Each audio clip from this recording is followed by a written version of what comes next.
Chat, I've been on Rivals all day, so I'm a little bit late. You know, it was kind of nice playing Rivals. It's kind of nice feeling wanted. Did a bunch of sponsor streams this week. I wanted to do another one today, so I did it. But I heard that these patch notes are not the best from chat. So let's take a look. Overwatch 2 retail patch notes for December 10th, 2024. Season 14, Hazard. Get ready for an explosive season.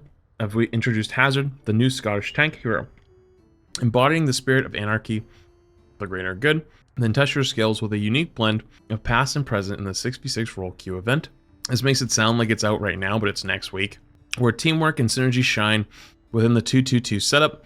Plus, prepare to wield the Hammer of Gods as Mythic Thor Reinhardt and earn up to 5 legendary skins with the premium battle pass, packed with nostalgia, customization, and radical gameplay. Season 14 is everything you need to dominate in the style and become a hazard to the competition. Winter Wonderland event returns now through January 7th, bringing fan favorite modes and exclusive rewards for the holiday season. From May's Snowball Offensive to Freeze Thaw Elimination, there's something for everyone. Complete challenges to earn seasonal rewards, including Festive Winter Casual Hanzo skin. So nothing new, it's the same 2018, 2016, 2017 events. So, okay. 6v6 role queue experiment. Explore Overwatch 2's latest evolution. With the 6v6 role queue experiment, where strategies meet nostalgia, dive into this unique mode to experience the dynamics of 6-player teams while maintaining structured gameplay, showcasing how modern Overwatch 2 heroes and abilities adapt to the classic team format. I'm not gonna lie to you. I played in Raw Rivals this week. Even solo tanking in Rivals isn't as frustrating as solo tanking in Overwatch. It's actually insane. I don't know why, but it isn't. Maybe because it's a new game. Hero Mastery Ashe. Practice your sharpshooting skills and get bombed to do something when Hero Mastery courses for Ashe arrive on January 14th. Hero updates. Oh, we're right into the patch notes now. Damage roll passive. Debuff duration increase from 2 to 3 seconds. And healing reduction increase from 20 to 25. Why?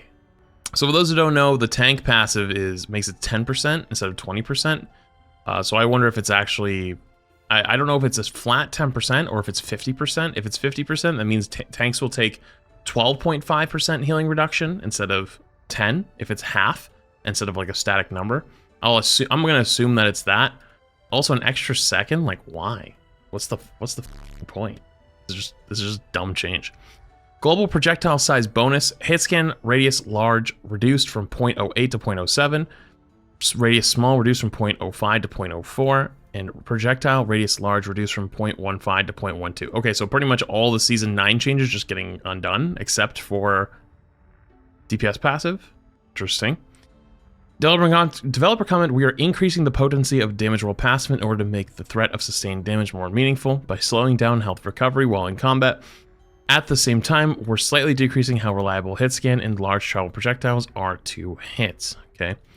Doomfist up first. Developer comments, the recent increase to Rocket Punch, Wall Slam, Angle has added a lot of consistency and made Doomfist slightly more threatening.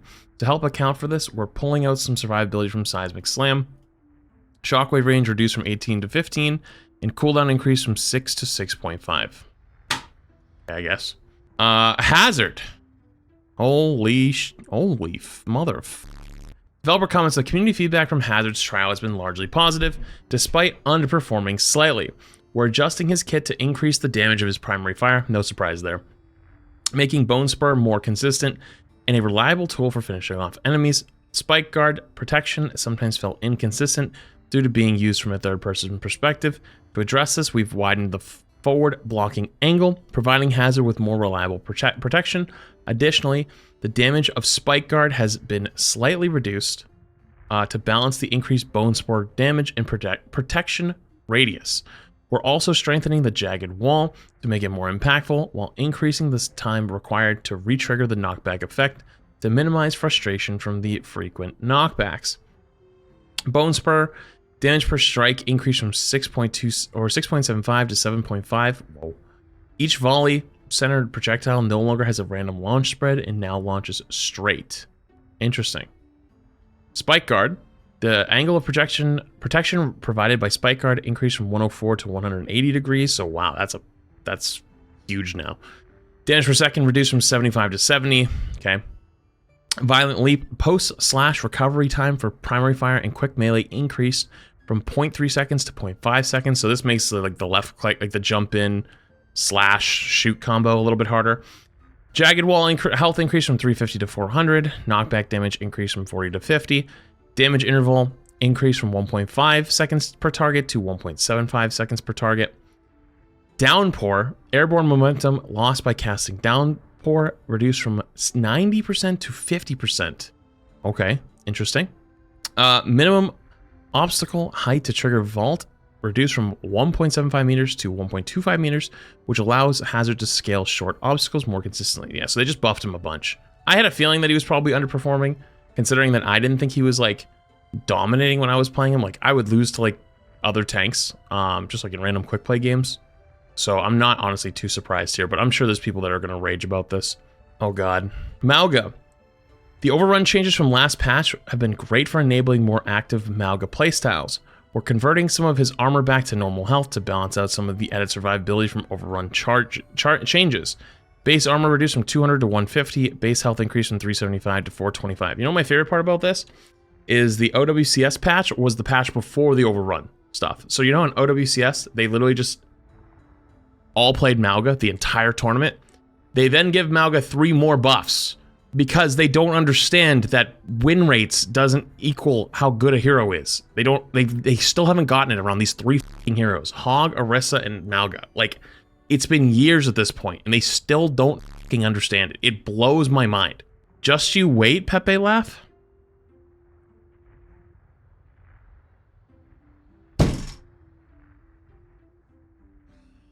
God. Armor increased from 300 to 325. Base health reduced from 175 to 170. Pull radius increased from 8.5 to 10.5 meters, because that's what we all wanted. We wanted Terra Surge to be a better ult. Holy mother of... Dude, you guys are fucking trolling. Although Orisa's effectiveness dropped off further than expected, the removal of Fortify heat reduction mechanic has had positive effects on gameplay by making her ammo resource more meaningful. We're keeping that change while walking back some of the armor health loss. We also think her Terra Surge ultimate ability could have been more effective, so it now, or sorry, it could be more effective, so now it pulls enemies from a further distance, but the damage range hasn't changed, so it will be harder to get out. It won't be harder to get out of the area. Yes. 2 small micro buffs to Orisa. The win rates. The win rates, chat. The win rates were suffering. Oh no. Not the win rates, man. The win rates of... Oh my god, I'm gonna lose it, man. You guys know, right? You guys know that your biggest competition of all time is literally at the door, right? It's here. Alright, I'm gonna let him cook, but I have a feeling these patch notes are not gonna get any better from what chat was saying earlier. Developer comments, Ravenous Vortex will now be more effective at dealing with bursts of high speed momentum through this change. Though this change does not have much of an effect on abilities that continuously move you for a duration like Reinhardt Charge or Diva Boosters, now briefly interrupts horizontal momentum when first affecting a target. Slowing field now ignores barriers for line of sight. Okay, sure, I guess. Whatever. Winston. Damage increase from 50 to 60. Why? Winston's leap now has a higher maximum damage to better reward accuracy when landing directly next to a target, though it still has damage fall off when landing further away. Like, why? I mean, like, I don't mind a Winston buff, but like at the same time, why? I don't think he needed it. Ash, there were some inconsistencies for when her coach gun was disabled by mobility lock abilities. Now Ash will be able to activate coach gun while mobility is locked out, such as Junkrat's Steel Trap to knock back enemies but won't move herself. Can now be activated when affected by mobility locking abilities but won't move Ash. I thought that's how it always worked. Did it not work that way? When you were in like a Junkrat trap, you used to be able to... I thought you could push people away. Pharah. Wow, look at these fucking game-changing Pharah nerfs. Holy f... Pharah is difficult to deal with for many due to her high flying mobility and burst damage. We're reducing how often her horizontal movement cooldown is able to be used, or make it slightly more of position and commitment when used. Wow, 1 second longer. That'll do a lot. Sojourn. Sojourn has received adjustments to... Yo, thank you, Big 5 gifted Johnny. Hey, checking just one for Johnny with the Big 5 gift. Appreciate you. Adjustments to increase the rate of her energy gain and shifted power into her disruptor shot ability recently. Though the secondary fire lacking in... Wait, what? Oh, you gotta be. The secondary fire lacking in impact undermines her core gameplay fantasy as the railgun hero. We're adding some damage back to it, and we'll keep a close eye on how powerful she ends up being. Sojourn was literally one of the...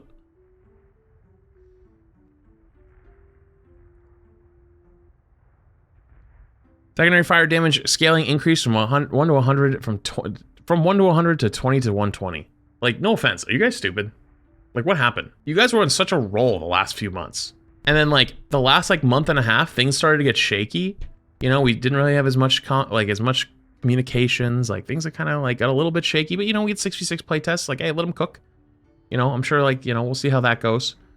And then the whole Classic nonsense. Actually, hang on. Is Classic even in these yet? I don't even got to that yet. Let's just continue. Developer comments, Soldier could use a small increase to his effective... Wait, what? To increase his effectiveness, and with changes to the damage roll passive, it is a good time to make his biotic field more available. Cooldown reduced from 18 to 15. Yeah, because that'll make Soldier better. Symmetra. Why Symmetra? Symmetra is performing quite well, but we'd like to further enable team play around the interesting ability like the teleporter, but by making it more difficult to destroy. Base health increased from 200 to 250. So you guys are just doing shit for fun at this point, right? Bro, she's performing quite well, but we'd like to further enable team play around an interesting ability like the teleporter. You're just doing shit for fun. Wait, are you guys confused? I haven't given any feedback on balance in a while. Do you guys need help? Like, do I gotta make a video saying like what we need? Do I need to do that? It's been a while. I feel like I haven't made anything in a while. Do we not know, like someone, you guys have my Discord, right? Like, just fucking send me a DM if you guys need a little assistance over there. Like, what is this? This is a brand new season? Why? There's no Widow. Why no Widow changes? Why is Widow not on here? Are you guys trolling? Torbjorn, we'd like to make the turret more effective without increasing its damage. It now builds more quickly to better enable repositioning for a faster pace of gameplay. Wow, we're just buffing deployables. We've also had fixed a grievous oversight for moving to larger health pools, and Torbjorn's Forge Hammer will strike fear into his enemies once again. Damage increased from the Torb Hammer from 55 to 70. And deploy turret build time reduced from 3 to 2.5, and base health increased from 225 to 250. Yeah, because that's what everyone wants, more deployables. Oh my good lord, dude. Venture. This is the most quality of life change that makes Venture's cooldown cycle more consistent, as they tend to activate Burrow while soaring through the air quite often. Cooldown rate is now faster anytime Burrow is active rather than requiring the player to be underground. Actually a nice change. That's actually a good Venture change. I like that one. Baptiste. Huh. Adjusting the values for regenerative burst will increase Baptiste's self-survivability, while also providing greater support to his teammates. Cooldown reduced from 15 to 14. Radius increased from 10 to 12. The duration has been reduced to limit Briggs' Inspire uptime, while the healing per second remains unchanged, ensuring that healing output is unaffected when Inspire is triggered consistently. Yo, real talk, I feel like Brig is, unironically these days, one of the most balanced supports in the game. It's just her meta right now. Like, I don't think she needed nerfs. I think other things need changes, and then Brig wouldn't be played anymore.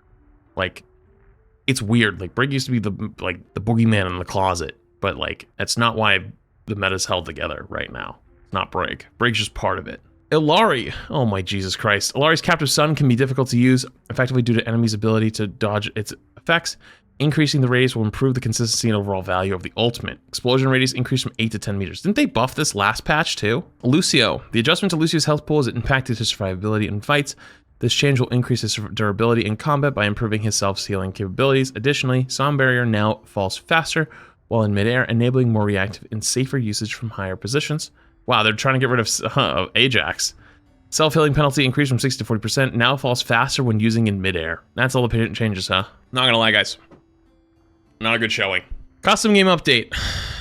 You now option to disable the health regeneration is now available. Settings, heroes, general. Okay.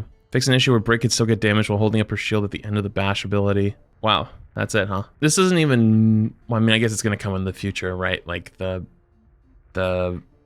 prop hunt and Overwatch Classic. Dude, one of my biggest grievances with Overwatch Classic is, and I say this as someone who did this in Overwatch 1, it feels like they're trying to just stretch their homework or their content as far as it can. When I played Overwatch 1 at the end of the game's life cycle, I used to get on and play like 4 games a day. And like sometimes I'd do like a spectating here and there. I didn't really like doing spectating anymore at that point. Like I'd grown to like resent it because people have been like really weird about it. And I hadn't learned how to set boundaries and stuff. But it was like basically just trying to keep me along until Overwatch 2 eventually came out. And I feel like the classic event really was just a giant bait and switch on the whole community, where we kind of thought it was going to be a big hard-hitting event, and now it's just like, well, actually we're just going to take that event and sprinkle it out over a few different seasons, and it just like loses its impact. But I'm going to be honest, man, their biggest competition just showed up at the door, and this is kind of a weak showing for this, because now Overwatch has to decide, what is Overwatch? Is it a competitive hero-based shooter? Or is it a more casual hero-based shooter?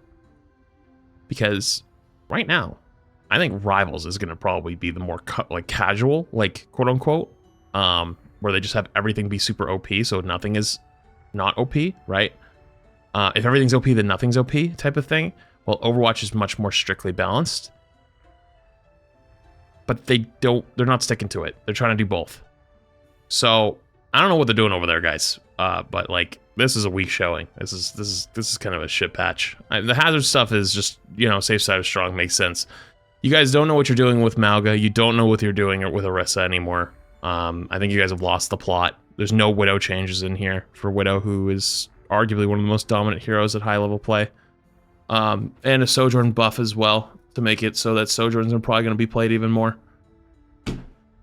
I don't know, guys. I'm not sure about this one, but there you go. There's your patch notes.